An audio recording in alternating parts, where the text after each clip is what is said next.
Hello, this story is called There's a Orangutan in My Bedroom, and it's in collaboration, can you see that there, with Greenpeace. So I thought I'd read it to you as part of our Saving the World, Saving the Whales, and this is actually about saving the rainforests. So you'll see as we read on. Here we go. So this is called A Foreword by Emma Thompson, and it's just where she talks about what is happening. So it says, "The first time I saw an orangutan in real life, I jumped with fright. I heard a great commotion in the trees above me, and there he was, swinging through the branches, his huge plate-shaped face staring down at me. As I stood rooted to the spot, he came lower to get a better look. His expression was so human-like, I felt he could have begun talking at any moment. If he had, I'm quite sure he would have said, 'Just look at this place. What have you lot done to my home?' The rainforest habitat of the orangutan in Indonesia, filled with lush trees and plants reaching high up into the clouds, is being destroyed. In its place, palm trees are being planted. These palm trees are mainly being grown by big companies to make palm oil, which gets put into stuff we like to buy, like chocolate and shampoo. In fact, there is palm oil in around half of the products on our supermarket shelves. Soon there will be very little rainforest left for the orangutans. It's not fair. But we can't just feel sorry for these beautiful creatures. We need to try and make things better for them by speaking up and demanding change. It's time to protect our beautiful planet." So here's the story. "There's a orangutan in my bedroom and I don't know what to do. When it comes to basic manners, she just doesn't have a clue. She plays with all my teddies and keeps borrowing my shoe. She climbs up all the plants and she won't stop shouting, 'Ooh!' She's made quite a mess, hasn't she, in there? She throws away my chocolate and she howls at my shampoo."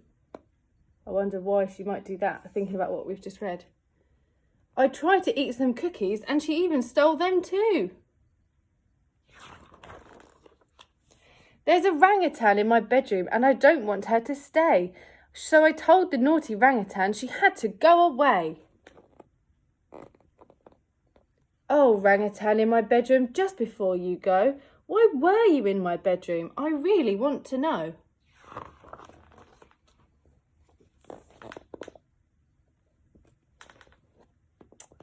"There's a human in my forest and I don't know what to do. He's destroying all our trees for your food and your shampoo." You see, they're chopping all of those lovely trees down that the orangutans like to live in. "There's a human in my forest and I don't know what to do. He took away my family and I'm scared he'll take me too."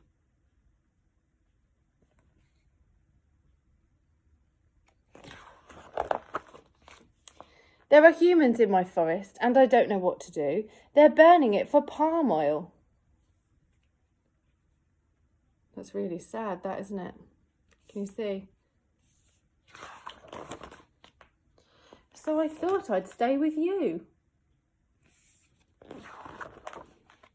Oh, orangutan in my bedroom, now I know what to do. I'll fight to save your home and I'll stop you feeling blue.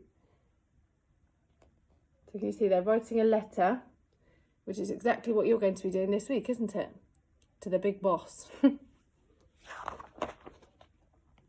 "I'll share your story far and wide,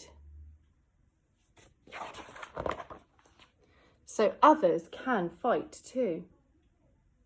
So they're putting signs up, aren't they? Stop cutting the trees, save the rainforest, don't destroy the rainforest.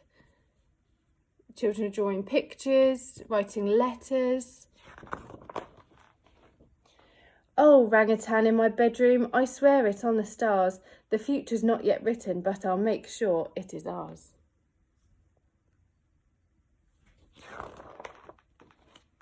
And then this is all about orangutans. So beautiful orangutans like Orangutan live in the Southeast Asian islands of Borneo and Sumatra.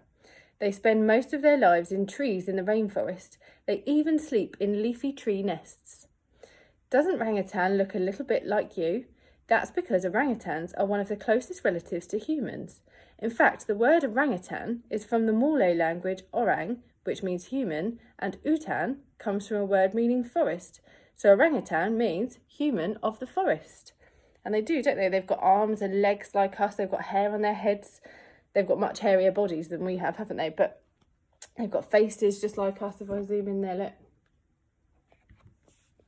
But we're not doing a very good job of looking after our ape cousins. Sadly, there are only about 110,000 orangutans left in the world. And it sounds like quite a lot, doesn't it? But actually, that's not a lot. That's because their rainforest homes are being destroyed to make way for palm oil plantations. You can see it just along the bottom there. The problem with palm oil. Humans use a lot of palm oil.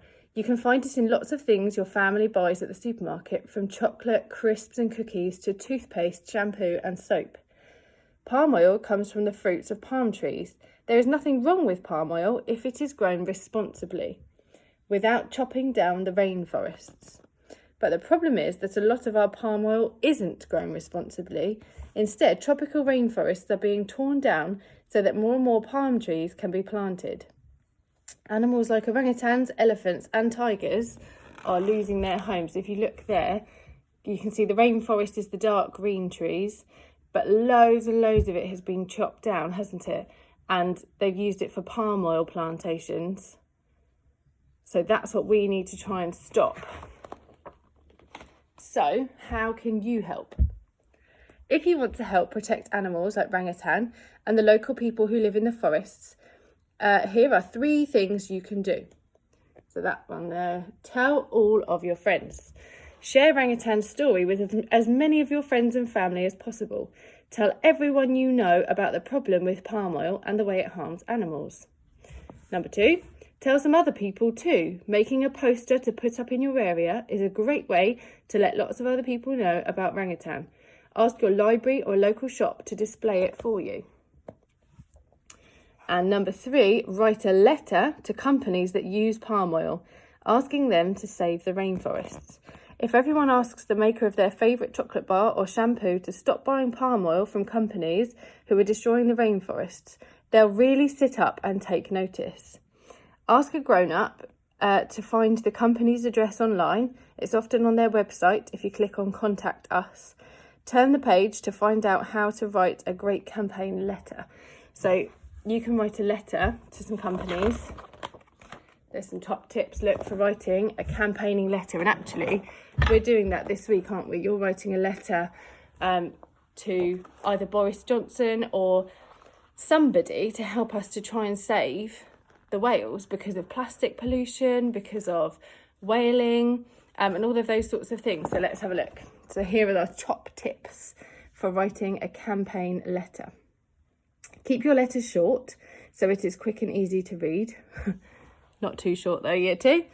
Make it personal. Tell them why you care about the rainforests so they understand why it is so important.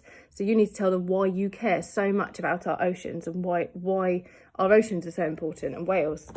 Stay positive. Tell them how they can feel good about saving the rainforests. So again, you could do the same with the oceans. Number 4, why not draw a picture to make your letter stand out? So make sure you draw a picture of maybe a whale, a certain type of whale, or the ocean on your letter. And number 5, don't forget to include your address on the letter so they can send you a reply. And when we've done letters before in year 2, we always make sure we've written our school address, haven't we, at the top. So make sure you do that in your letters this week. We cannot wait to read them. And hopefully, actually, we could get some actually sent off because it's so, so, so important, isn't it? And you guys are the ones who can help to save our planet.